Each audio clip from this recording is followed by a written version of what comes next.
Jangan lupa untuk subscribe dan nyalakan lonceng notifikasinya.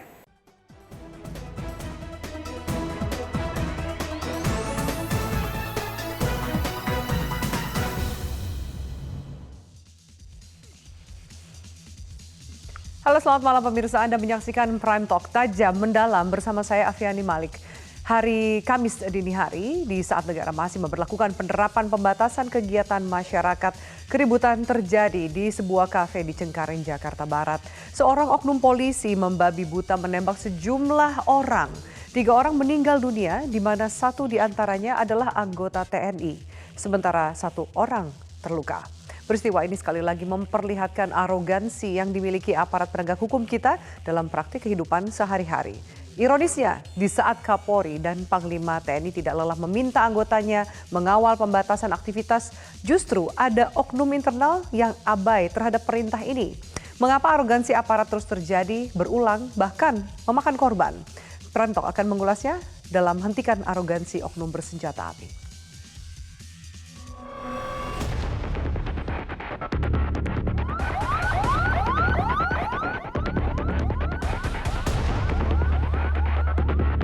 Dengan kondisi mabuk, saudara CS mengeluarkan senjata api dan melakukan penembakan terhadap 4 orang pegawai tersebut.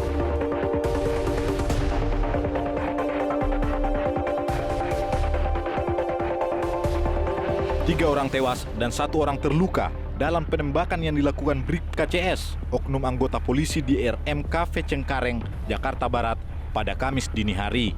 Kapolda Metro Jaya, Irjen Pol Fadil Imran mengungkapkan salah satu korban penembakan adalah anggota TNI aktif berinisial S. Irjen Fadil menjelaskan, pelaku telah diperiksa secara maraton oleh penyidik serta dilakukan pula olah TKP.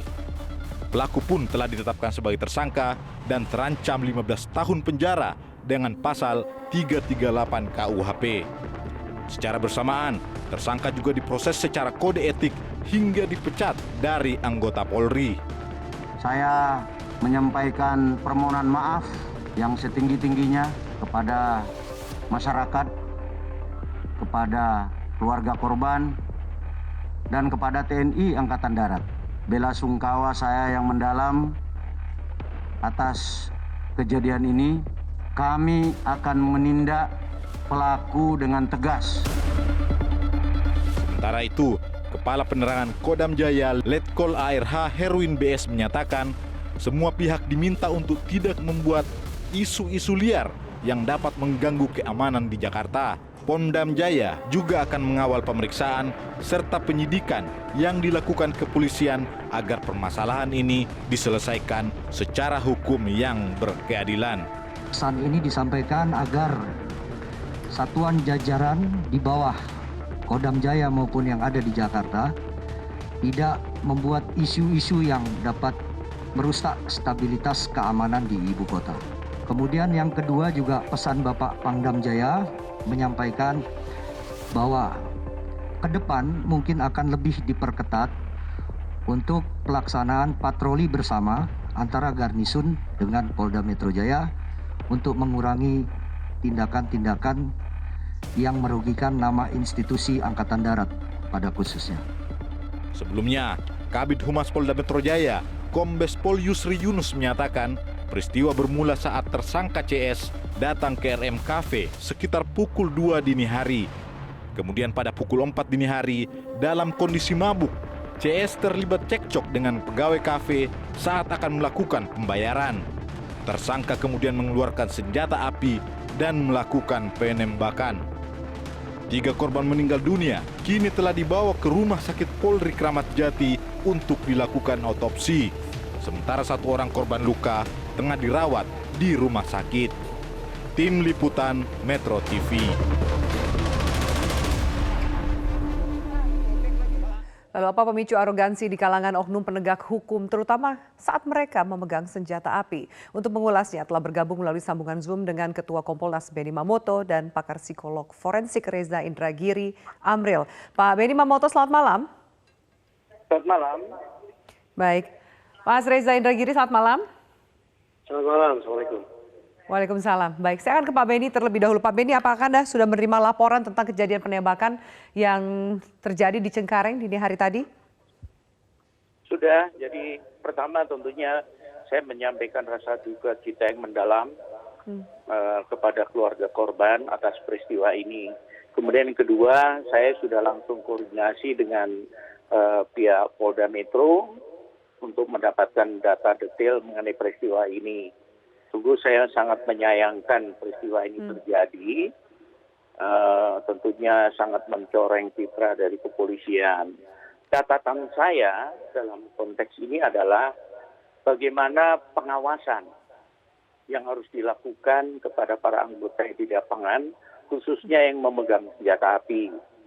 Karena ketika anggota memegang senjata api, maka dia seharusnya dibekali dengan pengetahuan yang cukup tentang cara menyimpan, membawa, dan menggunakan senjata api, termasuk pengawasan atasan terhadap bawahan, menyangkut kebiasaan, menyangkut penugasan. Ketika anggota ini ditugaskan di tempat hiburan malam, kemudian ada miras, ada narkoba, ini perlu menjadi perhatian khusus pengawasannya. Atau kebiasaan di luar penugasan, dia suka main ke tempat hiburan ataupun ke yang menjual miras, ini juga harus mendapatkan pengawasan khusus. Dan seharusnya begitu didapati pelanggaran-pelanggaran itu, maka senjata harusnya dicabut dulu. Pak Beni, maaf memotong penjelasan Anda, apakah pihak Polda juga telah menjelaskan profil pelaku, mengapa pelaku bisa memiliki senjata api, apakah memang tengah bertugas atau tidak? Karena juga kita lihat dari kronologi pelaku bisa dikatakan dalam kondisi mabuk, memesan minuman lalu tidak terima dengan tagihan yang harus dibayarkan. Apa yang dijelaskan oleh pihak Polda mengenai profil pelaku sendiri, Pak Beni? Ya, proses pemeriksaan masih berjalan. Tentunya ini juga harus diikuti dengan pemeriksaan secara psikologi mengenai kelayakan yang bersangkutan memegang senjata api. Tapi catatan kami selama ini beberapa peristiwa itu terkait dengan masalah minum miras, kemudian narkoba. Karena kita tahu orang yang mengonsumsi narkoba atau miras dalam keadaan mabuk, maka cara berpikirnya tidak normal lagi. Cara bertindaknya juga demikian. Nah, inilah yang menjadi catatan khusus. Peristiwa ini bisa untuk menjadi pelajaran untuk segera mungkin pengawasan secara menyeluruh kepada anggota yang memegang senjata api. Oke, baik. Terima kasih Pak Beni. Kita langsung berlanjut ke narasumber berikutnya. Mas Reza, ini bukan pertama kali terjadi ada kasus yang melibatkan oknum penegak hukum menggunakan senjata api dan memakan korban. Untuk kasus ini, ada pengaruh minuman keras, apakah cukup menjelaskan tindak pelaku atau mungkin ada faktor psikologis yang lainnya? Mengingat juga pelaku memiliki senjata api dan menembakkan bahkan menghilangkan nyawa. Duka saya bagi seluruh korban dan keluarga mereka. Jelas ketika terjadi penyalahgunaan senjata api, apalagi ketika dilakukan oleh oknum penegak hukum, apalagi sampai kemudian memakan korban jiwa dari kalangan sipil, ini harus disikapi sebagai kejahatan serius. Kita pantas menaruh ekspektasi hukumannya akan maksimal. Tetapi ada kompleksitas psikologis yang saya pikir terkait dengan sisi psikologis pelaku, baik pelaku kasus ini maupun pelaku kasus-kasus serupa lainnya. Pertama adalah sisi psikologis terkait dengan penyalahgunaan senjata. Patut kita pahami bahwa kondisi psikologis manusia, termasuk kondisi psikologis personil polisi, sesungguhnya fluktuatif. Naik turun, tergantung situasi, tergantung kegentingan, tergantung stabilitas kehidupan mereka sehari-hari. Oleh karena itu, pemeriksaan psikologis yang dilakukan terhadap personil polisi yang memegang senjata memang harus dilakukan secara berkala. Bahkan semakin genting situasi atau tugas yang mereka jalani, maka pemantauan atau pemeriksaan itu juga harus semakin intensif. Itu terkait dengan kondisi psikologis sebagai pemegang senjata. Nah, spesifik dalam kasus di mana personil polisi atau oknum personil polisi menyalahgunakan senjata api dalam keadaan mabuk, patut kita pertanyakan. Sepanjang informasi yang saya simak dari media massa, pihak kepolisian tampaknya mentersangkakan si oknum ini dengan pasal 338. Yaitu dengan sengaja merampas nyawa orang lain. Kesengajaan, kata kuncinya di situ. Namun pada sisi lain dikatakan bahwa si oknum ini berada dalam kondisi mabuk. Menjadi pertanyaan, bagaimana kemudian kita bisa memastikan ada sebuah kejelasan yang bulat, utuh, sempurna bahwa seseorang dalam kondisi mabuk berada di bawah pengaruh minuman keras ketika kesadaran tidak berada pada titik optimal, bisa dipastikan yang bersangkutan punya niatan, punya kesengajaan, punya kesungguhan untuk menghabisi orang lain. Nah, implikasinya adalah terlebih ketika korban lebih dari satu orang, patut disisir. Sesungguhnya korban mana gerangan, yang sungguh-sungguh secara sengaja ingin dihabisi oleh pelaku. Sekali lagi, pertanyaan ini muncul karena dari pihak kepolisian sendiri mengatakan bahwa oknum Digarisbawahi tersebut kata sengaja aksi itu. jahatnya dalam kondisi mabuk. Ya, kata kesengajaan itu yang butuh kejelasan secara bulat sempurna. Kesengajaan orang dalam keadaan mabuk. Benar bahwa yang bersangkutan sudah meletuskan senjatanya. Benar bahwa yang bersangkutan sudah mencabut nyawa 3 orang. Tetapi apakah aksi tersebut bisa sungguh-sungguh dibingkai sebagai pembunuhan? Pasal 338, ataukah pasal lain, misalnya terkait dengan penganiayaan yang mengakibatkan orang meninggal dunia. Menurut Anda, Mas Reza, apakah kemudian ini terlalu dini untuk mentersangkakan dengan pasal yang tadi Anda sebutkan kepada pelaku? Saya tidak tahu karena saya tidak melakukan investigasi. Alhasil pihak kepolisian juga yang paling bisa memastikan. Namun sungguh kiranya penting diketahui, pertama tadi kita sudah singgung tentang kondisi si pelaku, mabuknya seperti apa, pengaruhnya terhadap pembuatan keputusannya seperti apa, pengaruhnya terhadap stabilitas perilakunya seperti apa. Kemudian juga patut dipahami atau dipotret tentang interaksi si pelaku dengan korban. Adakah perilaku-perilaku tindak tanduk tertentu dari korban, baik seluruhnya maupun sebagian, yang tanda petik turut berkontribusi bagi terjadinya peristiwa yang menyedihkan semacam ini. Terlepas dari itu, sekali lagi saya menekankan betapa kita punya ekspektasi hukumannya adalah maksimal bagi oknum atau bagi pelaku tersebut. Oke, Pak Beni, Anda mau menanggapi statement atau penjelasan dari Mas Reza tadi? Ya, jadi proses penyidikan sementara masih berjalan. Tentunya nanti penyidik juga akan mendengar keterangan juga dari psikolog, tentunya dalam hal ini psikolog Polri, kemudian juga saksi-saksi peristiwa di tempat kejadian. Bagaimana perdebatan atau pembicaraan yang terjadi, kemudian apa yang membuat emosi dari tersangka ini meningkat dan sebagainya. Ini semua akan kemudian dianalisa, kemudian bagaimana penerapan pasal yang tepat itu akan terjadi setelah, bahkan ini belum rekonstruksi. Nanti tentunya ini akan ditindaklanjuti juga dengan rekonstruksi di tempat kejadian. Jadi kita tunggu untuk hasil akhirnya. Kita tunggu hasil akhirnya, apa? kita tunggu nanti bagaimana proses rekonstruksi, juga bisa menjawab tadi pertanyaan dari Mas Reza, apakah kemudian korban memiliki kontribusi atas terjadinya peristiwa tersebut. Baik, Bapak-Bapak, kita harus jeda sejenak, kita akan lanjutkan soal tadi. Pak Beni, Anda mengatakan harus ada pengawasan. Sebenarnya sejauh ini pengawasan juga pola asesmen yang dilakukan oleh pihak kepolisian bagi anggota yang memiliki senjata api itu seperti apa? Dan satu lagi, efek jera. Apakah sanksi pidana dan dipecat cukup menimbulkan efek jera bagi pihak-pihak yang kita katakan oknum memiliki senjata api dan melakukan tindakan seperti ini. Sesaat lagi pemirsa, kami akan lanjutkan Prime Talk.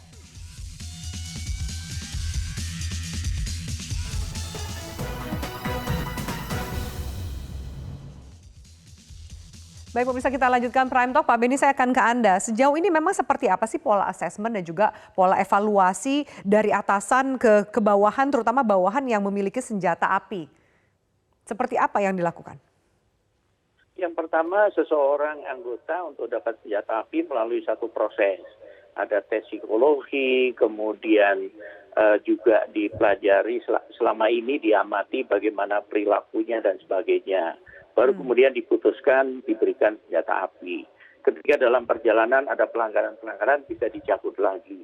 Nah, pengawasan yang saya maksud adalah atasan yang bersangkutan adalah orang yang berinteraksi intensif dengan anggota.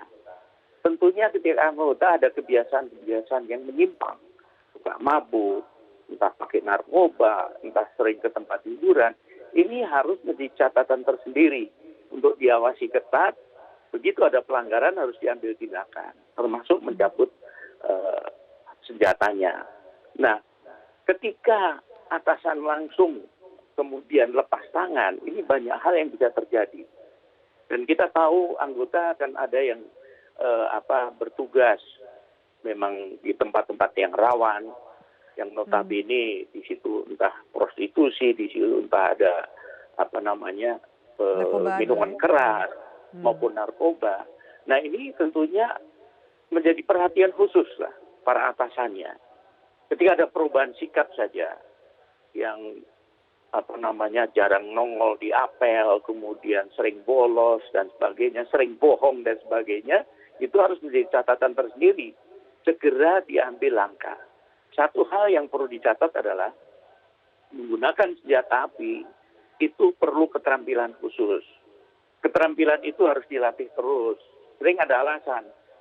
Ketersediaan peluru terbatas. Oke, ada metode lain. Istilahnya latihan kering tanpa peluru. Selesai apel pagi, dicek senjatanya, jumlah pelurunya, kemudian latihan kering dengan segala posisi. Ada jongkok, berdiri, tiarap, dan sebagainya.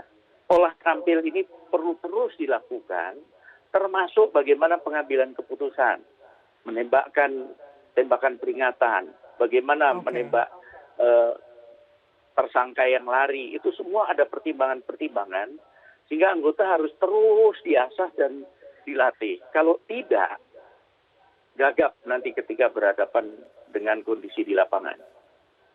Baik. Mas Reza, Anda mau menanggapi statement soal pengawasan yang perlu dilakukan dari penugasan tertentu, mungkin dari sikap sehari-hari yang berbeda, itu mungkin jadi satu catatan. Tapi arogansi ini faktor karena kemudian penegak hukum, atau kemudian karena memiliki senjata, atau urusan tanda kutip efek minuman kerasnya? 2 bahkan 3 unsur itu memiliki tali temali. Kita mulai dari sisi personilnya terlebih dahulu. Di kalangan aparat penegak hukum di negara manapun berkembang sebuah subkultur yang diistilahkan sebagai John Wayne Syndrome.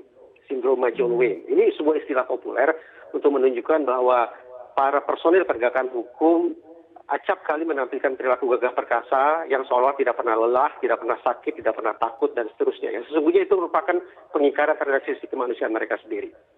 Itu satu, dari sisi personilnya. Yang kedua, dari sisi senjata. Ada teori dalam psikologi forensik yang disebut sebagai teori efek senjata. Bahwa lazimnya ketika kita bicara perilaku manusia, maka perilaku itu senantiasa didahului oleh niat. Tapi teori tersebut terpatahkan oleh keberadaan senjata. Keberadaan senjata di tangan, tanpa didahului oleh niatan pun, si pemilik senjata akan bisa sewaktu-waktu secara impulsif menggunakan atau meletuskan senjata itu. Jadi kita bisa bayangkan, seorang personil yang rapuh secara kepribadian, kemudian memegang senjata yang memunculkan efek impulsif pada yang bersangkutan, maka efek atau akibat eksplosifnya fatal, akan tidak terbayangkan. Terlebih lagi kalau kemudian si personil dalam kondisi mabuk. Alhasil, kendali diri, kendali berpikir, proses pembuatan keputusan, pemahaman akan resiko, kehormatan diri, kehormatan korps akan terkesampingkan karena kondisinya sudah sedemikian parah. Apa yang perlu dilakukan, mungkin pertanyaan terakhir bagi kedua narasumber, mengenai efek jera selain sanksi pidana dan juga peran dari atasan atau institusi untuk mencegah hal ini terulang kembali, dari Mas Reza? Saya sekali lagi berharap bahwa ada hukuman maksimal, baik itu pidana maupun dari sisi organisasi, berarti pecat. Namun persoalan tidak berhenti sampai di situ.